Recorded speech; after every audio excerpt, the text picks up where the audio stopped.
लेकिन चूंकि सोनकच्छ कांग्रेस के कद्दावर नेता सज्जन सिंह वर्मा की प्रमुख सीट मानी जाती है और वो वहाँ से लगातार जीतते आए हैं, इस बार सोनकच्छ में भारतीय जनता पार्टी ने समय से पहले जिस तरह से राजेश सोनकर को उतारा है मैदान में और वो यहाँ तैयारी कर रहे हैं, लेकिन सबसे बड़ी बात जो सामने आ रही, स्थानीय नेताओं का विरोध उन्हें बहुत ज़्यादा झेलना पड़ रहा है। ये सब जनप्रतिनिधियों का ही काम है। अगर हर शहर जो एक बड़े शहर के नज़दीक होता है उसके साथ ये दिक्कत आती है कि वहाँ के जो बच्चे होते हैं वो पढ़ने के लिए बड़े शहरों में जाते हैं और ट्रांसपोर्टेशन के साधन वगैरह अगर अच्छे हों तो इसमें कोई बुराई भी नहीं है, क्योंकि छोटा शहर हमेशा हर स्कूल कॉलेज छोटे शहर में नहीं हो सकता, ये संभव भी नहीं है। ऐसे में अगर इंदौर से आने जाने के साधन अच्छे हो जाएं, अगर मेट्रो ट्रेन जैसी संभावना यहाँ पे बन जाए। मुख्यमंत्री जी की एक महती योजना है लाडली बहना योजना, उसका कितना इम्पैक्ट होता दिखाई दे रहा है आपको? उसका इससे का हम लोगों को आलसी बना रहे हैं। भले आज ये शुरुआत इसके कहीं से भी हो, इसको हम आलसी बना रहे हैं। आज गांव में है ना निंदा करते हैं, उसके लिए सबसे बड़ा कृषि में आप कितने उपकरण लिया, बाकी निंदा ही के लिए केवल मजदूरी लगता है।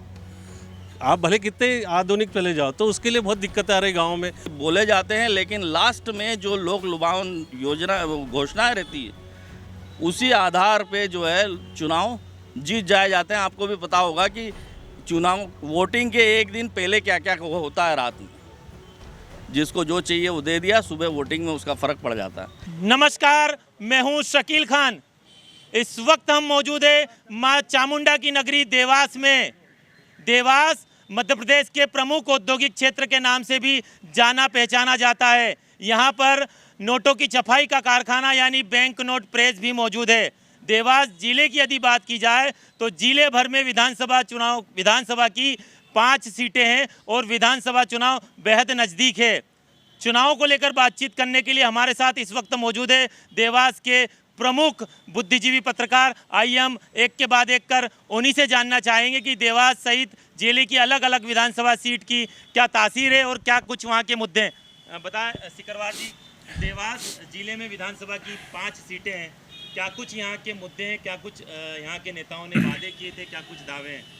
देखिए, देवास जिले की जो 5 विधानसभा सीट, उसमें अगर देवास प्रॉपर की हम बात करते हैं तो यहाँ पर जो प्रमुख मुद्दा अगर सामने आएगा तो बेरोजगारी का आएगा और स्वास्थ्य और शिक्षा को लेकर आएगा। जैसे हमारे देवास के युवाओं को पढ़ने और स्वास्थ्य के लिए बाहर जाना पड़ता है, वहीं बेरोजगार युवाओं की बढ़ती मतलब कगार है, तो मैं उसमें एक देवास का यही मुद्दा प्रमुख रहेगा।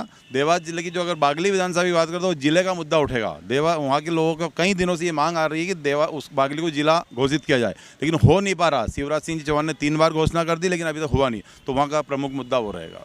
अच्छा, क्या लगता है आपको, यदि बात की जाए तो शिवराज सरकार को लेकर कोई एंटी इनकम्बेंसी का फैक्टर दिखाई दे रहा है? हाँ, अभी वर्तमान जो परिस्थिति है, मुझे ऐसा लगता है कि मध्य प्रदेश में 55% संभावना कांग्रेस की है और 45% संभावना बीजेपी की। लेकिन चूंकि अभी भाजपा आलाकमान, जैसे देखा गया अपने अमित शाह जी ने पूरा अपने कैप्चर में ले लिया, मुझे लगता है थोड़ा बहुत वो चेंज करेंगे। अमित शाह जी ने चुनाव को अपने कब्जे में ले लिया, यानी अमित शाह की निगरानी में मध्य प्रदेश में विधानसभा चुनाव होने जा रहे हैं। मिश्रा जी, सोनकच्छ देवास जिले की एक बेहद ही हाई प्रोफाइल सीट मानी जाती है जी, क्या लग रहा है आपको इस बार सोनकच्छ में क्या होगा? देखिए, सोनकच्छ विधानसभा की अगर हम बात करते हैं तो यहाँ ऐसा देखने में आया है, पिछले अगर कई सालों का रिकॉर्ड देखें तो यहाँ जो भी नया प्रत्याशी आता है उसे निश्चित तौर पर फ़ायदा मिलता है।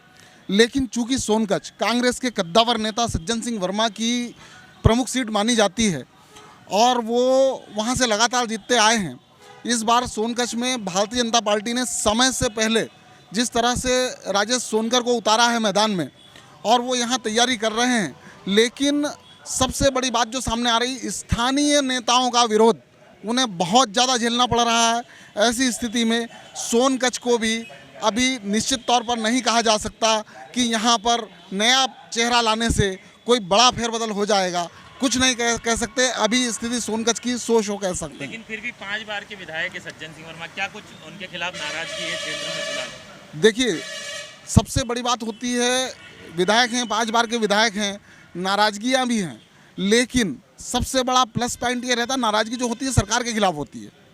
अगर सरकार में विधायक रहते हुए अगर काम नहीं होते हैं तो नाराजगी ज़्यादा रहती है और ऐसे कहीं ना कहीं सिंपैथी भी रहती है कि भाई ठीक है विधायक हैं लेकिन सत्ता में नहीं है, उनके पास भी कहने को रहता है कि मैं सरकार में होते तो हम ये काम करवाते।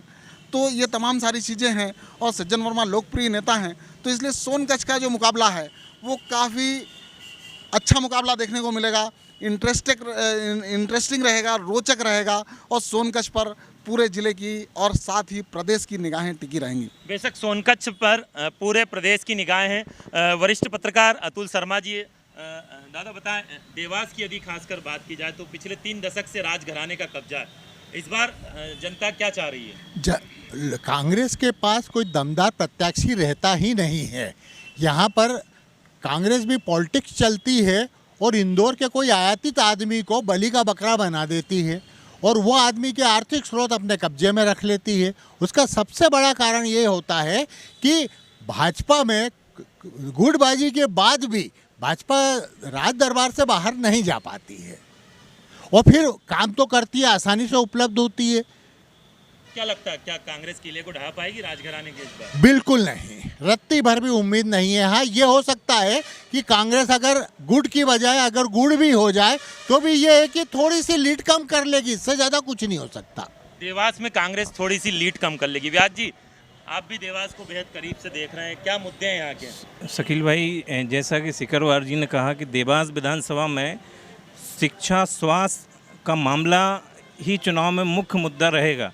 हालांकि ये स्थिति चुनाव के जो टिकट के परिणाम हैं वो सामने आने के बाद ही स्पष्ट होगी।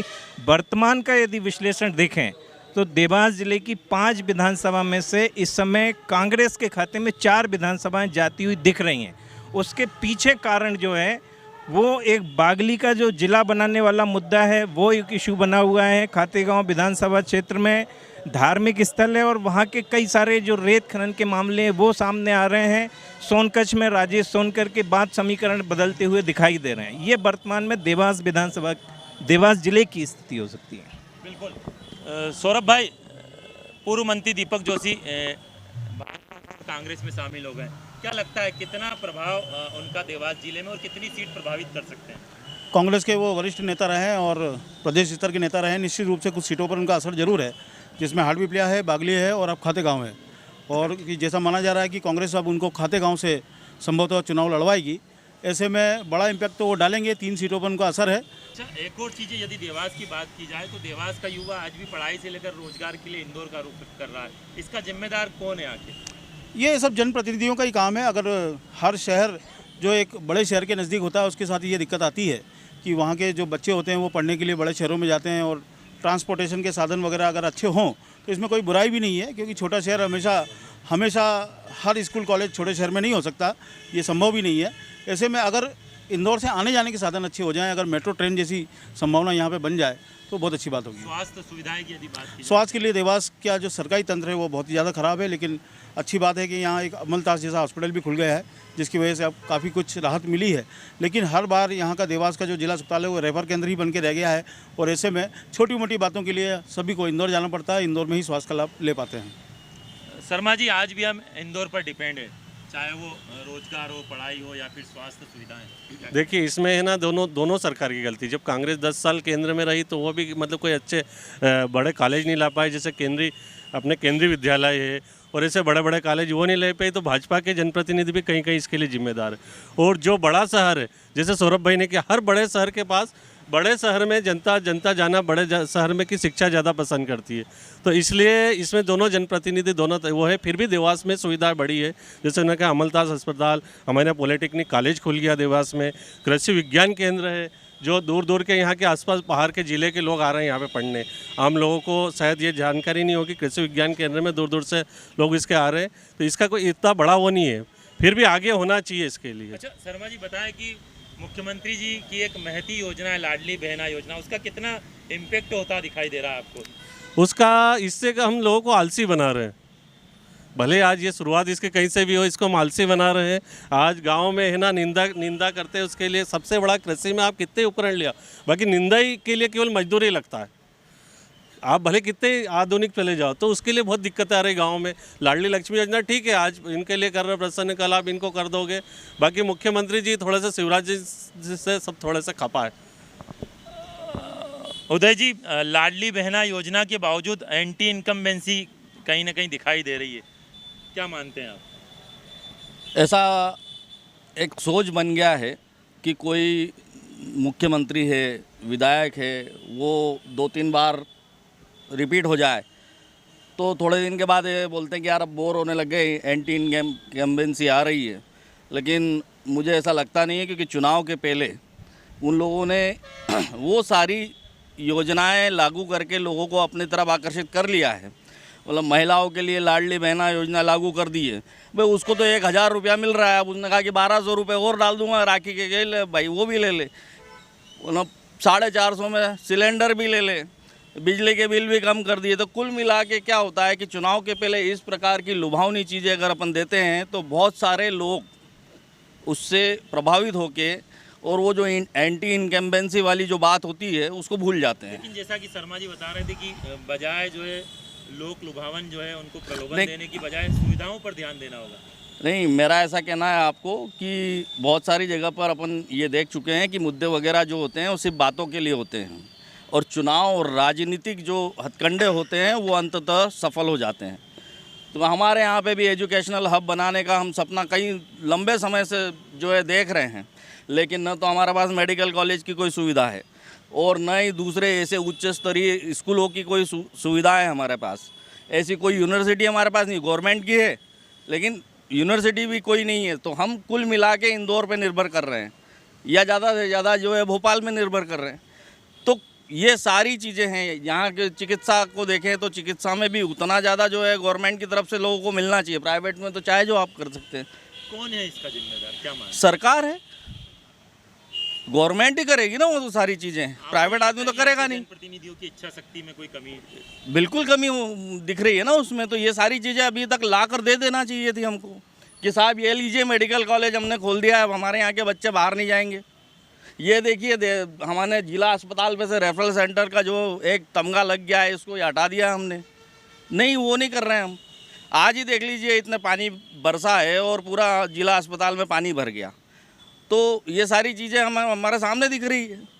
तो ये सारी चीज़ें जो है पर लेकिन होता ये है कि सारे मुद्दे होते हैं वो सब कागजों पे होते हैं, चुनाव के पहले सिर्फ बोले जाते हैं, लेकिन लास्ट में जो लोक लुभावन योजना घोषणाएं रहती है उसी आधार पे जो है चुनाव जीत जाए जाते हैं। आपको भी पता होगा कि चुनाव वोटिंग के एक दिन पहले क्या क्या होता है, रात में जिसको जो चाहिए वो दे दिया, सुबह वोटिंग में उसका फ़र्क पड़ जाता है। तो बहुत कम परसेंटेज ऐसे लोगों का है जो अपनी मानसिकता बदलते हैं। यानी कि जो मुद्दे होते हैं वो चुनाव में उठाए जाते हैं और चुनाव होने के बाद मुद्दे गौण हो जाते हैं। आदर्श जी, आप बहुत करीब से देवास जिले की राजनीति को जानते हैं, समझते हैं, क्या लग रहा है आपको चुनाव में? निसंदेह जो मुद्दे हैं जिले के, खास करके सबसे बड़ा है पलायन और रोजगार। पांचों विधानसभाओं की बात करें तो सभी जगह यही सबसे बड़ा मुद्दा है कि रोजगार के कोई साधन जनप्रतिनिधियों ने उपलब्ध नहीं करा है। आप चापड़ा की बात करो जो बागली विधानसभा में आता है, वहाँ इंडस्ट्रियल एरिया है जो कई सालों पहले बना था, मेरे ख्याल से उसको 25 या 30 साल हो चुके हैं, आज तक वहाँ एक भी इंडस्ट्री नहीं हुई। सोनकच्छ की बात करें तो सोनकच्छ में इंडस्ट्रियल एरिया बनाया था उन्होंने, वहाँ भी अभी जैसी जानकारी मिली है कि एक ही इंडस्ट्री ने उस पूरी जमीन नेमावर में बनाया गया था उसको फूड यूनिट के फूड प्रोसेसिंग यूनिट के लिए, पर कहीं भी आप देखेंगे कि एक भी इंडस्ट्री नहीं आई है। और बागली की जैसे बात करें तो जिला बनाने की बात हो रही, पर बागली का खुद अपनी इतना पलायन है, वहाँ की जनसंख्या वहाँ की पिछले 10 साल में बढ़ी नहीं है। और रोजगार सबसे बड़ा मुद्दा मेरे हिसाब से इस चुनाव में रहेगा। पलायन और रोजगार सबसे बड़ा मुद्दा यहाँ दिखाई दे रहा है। प्रताप भाई, पांचों विधानसभा सीट की बात की जाए तो देवास की जैसे कि बातचीत निकल के सामने आई है, रोजगार और स्वास्थ्य सुविधाएं बेहाल है। खातेगांव हमारी बातचीत में अभी भी अछूता है। खातेगांव और हाटपिपलिया के क्या हाल है इस समय? खातेगांव की समीकरणों की अगर हम बात करेंगे तो लंबे समय से वहाँ पे बीजेपी का शासन रहा है और आशीष शर्मा जो वर्तमान में विधायक हैं वहाँ पर, उनकी एंटी इनकम्बेंसी भी थोड़ी देखी जा रही है, जिसको लेकर कांग्रेस में शामिल हुए दीपक जोशी को वहाँ से चुनाव लड़वाने का चल रहा है। खातेगांव कन्नौज जो विधानसभा क्षेत्र है वो उन क्षेत्रों में अभी भी विकास कहीं ना कहीं अछूता है। जिस तरह से देवास शहर में जो विकास हुआ है वो ज़िले में प्रॉपर नहीं पहुँच पाया है, उसमें एक खातेगांव विधानसभा भी है।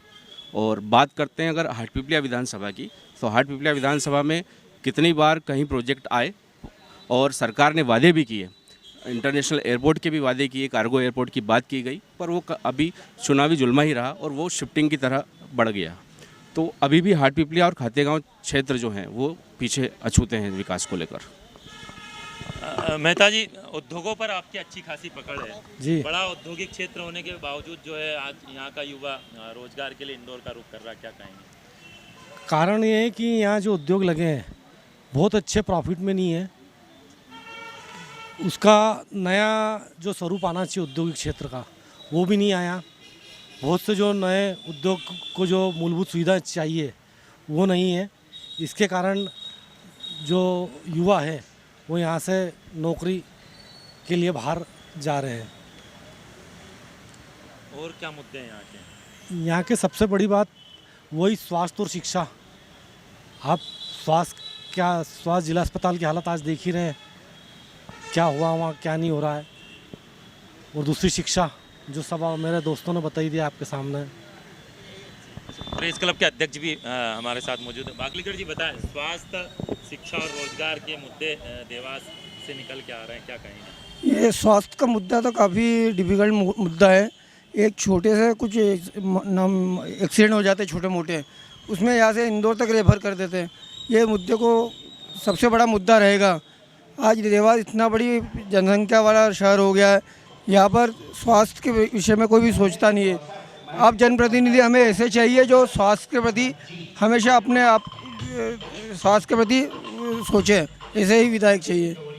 क्या लग रहा है वर्तमान विधायक को लेकर, क्या कुछ जनता का रूप क्या है देवास में? देखो अभी जनता का रूप वर्तमान विधायक के साथ है देखा जाए तो, क्योंकि ये पारंपरिक सीट है और यहाँ एक जो ज़मीन से जुड़ा कार्यकर्ता है उसको कोई कभी कांग्रेस देती है टिकट अपनी तरफ से तो टक्कर दे सकता है। मिश्रा जी, देवास में निसंदेह भाजपा राजघराने की वजह से मजबूत है, क्या लग रहा है कितनी टक्कर कांग्रेस दे सकती है इस बार? नहीं, देखिए देवास सबसे बड़ी बात, कांग्रेस के पास देवास में विकल्प का अभाव है। कोई विकल्प नहीं होने की वजह से, और जो यहाँ पर भाजपा से विधायक हैं, राजघराना जैसे लंबे समय से यहाँ पर विधानसभा चुनाव जीतते आ रहे हैं, और देवास के जो विधायक हैं गायत्री राजे पवार, निश्चित तौर पर उनकी लोकप्रियता भी है और उन्होंने काम तो किए हैं, देवास में विकास कार्य दिखाई भी दे रहे हैं। तो ऐसी स्थिति में मुझे नहीं लगता कि भाजपा को यहाँ देवास में कांग्रेस कोई बहुत बड़ी टक्कर दे पाएगी। बिल्कुल, देवास में कांग्रेस भाजपा को टक्कर देती हुई नहीं दिखाई दे रही फिलहाल। क्या मानते हैं अनिल जी, देवास में शिवराज जी को लेकर जनता कितनी खुश है ओवरऑल देवास जिले में? देवास में तो पिछले तीन दशक से राज परिवार की राज है, और मैं समझता हूँ कि इस बार यहाँ पर वो फैक्टर ही काम नहीं करता है।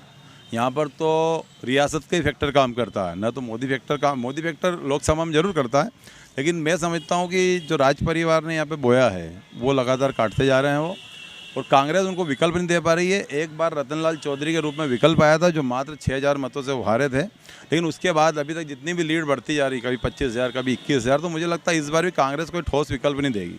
यानी यहाँ राजघराना मजबूत है, भाजपा को नहीं राजघराने को देखकर वोट दिया जाता है। भारतीय जनता पार्टी से ज़्यादा यहाँ की जनता है वो राजघराने को देखते हैं, और राजघराने की छवि बहुत काफ़ी स्वच्छ रही है और इसलिए उन पर बहुत ज़्यादा लोग विश्वास करते हैं। 4 अन्य सीट की यदि बात की जाए, हाटपिपलिया, सोनकच्छ, खातेगांव, बागली, वहाँ पर क्या मुद्दा एंटी इनकम्बेंसी दिखाई दे रही है क्या? हाँ, सोनकच्छ में अभी इन्होंने नया उम्मीदवार उतारा है, भाजपा के पूर्व विधायक को हटाकर नया उम्मीदवार उतारा, तो कुछ उम्मीद जागी है। लेकिन जैसा हमारे भाई ने कहा कि सज्जन सिंह वर्मा काफ़ी कद्दावर नेता और घर घर तक उनकी पकड़ है, हर कार्यकर्ता से उनकी पहुँच है, तो निश्चित रूप से वो कांटे की टक्कर है। जहाँ तक हाटपिपलिया की बात है तो अभी वहाँ पर अभी हम इसलिए कुछ नहीं बोल सकते हैं कि हाटपिपलिया, बागली और खातेगांव में कि अभी उम्मीदवार तय नहीं हुए हैं। उम्मीदवार तय होने के बाद में राजनीतिक समीकरण बदलेंगे और बिगड़ेंगे। क्या लाडली बहना का कितना असर दिख रहा है? लाडली बहना का मुझे तो नहीं लगता कि बहुत ज़्यादा कोई सरकार बना ले जाएगी लाडली बहना। उसके अलावा जो दूसरे मुद्दे हैं, जैसा मैंने अगर अभी हम बात करें तो सरकारी तंत्र ही सरकार के खिलाफ है, क्योंकि काफ़ी भ्रष्टाचार के मुद्दे सामने आ रहे हैं और इस तरह, तो मुझे नहीं लगता है कि लाडली बहना बहुत ज़्यादा कोई चुनाव की वेतरणी पार करा देगी। सरकारी तंत्र सरकार के खिलाफ जा रहा है, क्या मानेंगे? नहीं, ये तो ठीक ही है, लेकिन अभी जो विश्लेषण में जो बातें निकल के आ रही हैं आम ज़मीनी स्तर से, वो ये आ रही हैं कि शिवराज सरकार घोषणा के लिए ज़्यादा पेचा नहीं जा रही। लगातार बार बार जो मंच से घोषणा की बातें आती हैं, इससे कहीं ना कहीं जनता के बीच में अविश्वास की स्थिति है। बात अभी यदि आपने एक सवाल किया था देवास विधानसभा का, तो देवास में विकास को लेके मामले सामने आए हैं और विकास कार्य निश्चित तौर से इस विधानसभा में हुए हैं, लेकिन बाकी जो 4 विधानसभा क्षेत्र हैं वहाँ पे स्थिति इस समय बहुत ज़्यादा असमंजस की बनी हुई है। स्थिति असमंजस की बनी हुई है शर्मा जी, और घोषणा से जनता नाराज है मुख्यमंत्री जी की, क्या मानेंगे आप? नहीं, मुख्यमंत्री की घोषणाओं पे अमल तो नहीं होता है ना। कागजी घोषणाएं कर देने से यथार्थ तो नजर नहीं आता है। आज लाडली लक्ष्मी योजना के नाम पर महिलाओं को प्रभावित करना तो समझ में आता है, लेकिन वो वोट दे देंगे ये गारंटी नहीं है। सुविधा मिलने से आपके पास वोट मिलने की गारंटी का कोई कार्ड नहीं है। शर्मा जी, सुविधा मिलने से वोट की गारंटी नहीं है, क्या मैं पहले भी मैंने आपको यही कहा था कि मतलब ये जो जितनी भी लोग लुभावन योजनाएं चल रही है, इससे तो अच्छा जनता को मतलब अपने हाथ में बल, जैसा अभी इन्होंने ये अच्छा लाया सीखो कमाओ योजना, तो ऐसी कोई योजना लाना चाहिए कि आप है ना खुद कमा के खाओ। और दूसरा, आप जैसे शकील भाई बात कर रहे थे देवास की, तो देवास में यहाँ पे कांग्रेस मजबूत जब भी हो सकती है जब सशक्त आदमी को टिकट देने के साथ पूरी कांग्रेस एकजुट हो। इसके पहले कांग्रेस जीती थी, चंद्रप्रभाष शेखर जीते, सेठी जी जीते, इसके पहले कांग्रेस के पास यहाँ पे सांसद भी रहे, विधायक भी रहे और महापौर भी बने। यहाँ पे कांग्रेस के 2 बार लगातार 4 बार 3 या 4 बार यहाँ पे कांग्रेस के महापौर बने। लेकिन जब जब कांग्रेस में गुटबाजी हुई तो वहाँ के अगर ऐसा कोई नेता दिया जो सर्वमान्य हो, टिकट उसको दिया तो निश्चित टक्कर देगा वो। कहा तो ये जाता है कि विधानसभा चुनाव में कांग्रेस को कांग्रेस ही हराती है, तो मैं भी तो वही कह रहा हूँ, कांग्रेस को कांग्रेस हराती है। गुटबाजी, अगर ये गुटबाजी छोड़ के एक सर्वमान्य नेता कि जो हटके हो, इनसे अलग हटके हो, तो वो उसको निश्चित यहाँ पे वो मिलेगी, टक्कर मिलेगी। सौरभ भाई, ऐसा कहा जा रहा है कि पूर्व मंत्री दीपक जोशी के आने से देवास जिले की 3 विधानसभा सीट प्रभावित हो रही है, हाट पिपलिया, बागली और खातेगांव। कितना नुकसान भाजपा को और कितना फायदा कांग्रेस को होता दिख रहा है? देखिए, ये बात सही है कि दीपक जोशी एक मजबूत स्तंभ नेता थे और अब कांग्रेस में जाने के बाद में देवास की 3 विधानसभाएं प्रभावित करेंगे, क्योंकि उनका कार्य क्षेत्र रहा है हाट पिपलिया, बागली में तो उनके पिताजी का बहुत ज़्यादा नाम है और अभी जो वो काम कर रहे हैं वो कर रहे हैं खातेगांव विधानसभा में। ऐसे में अगर खातेगांव विधानसभा से टिकट मिलता है तो ब्राह्मण बाहुल्य क्षेत्र है वो, ऐसे में आशीष शर्मा के लिए मुश्किलें वहाँ पर खड़ी हो सकती हैं। साथ में हाट पिपलिया और बागली में भी कांग्रेस मजबूत हो सकती है उनके बीजेपी में जाने से। उदय जी, आप खातेगांव विधानसभा क्षेत्र के स्थानीय मतदाता भी है, आप अच्छे से बेहतर से बता सकते हैं खातेगांव की स्थिति। दीपक जोशी खातेगांव का रुख कर रहे हैं, क्या मानते हैं आप?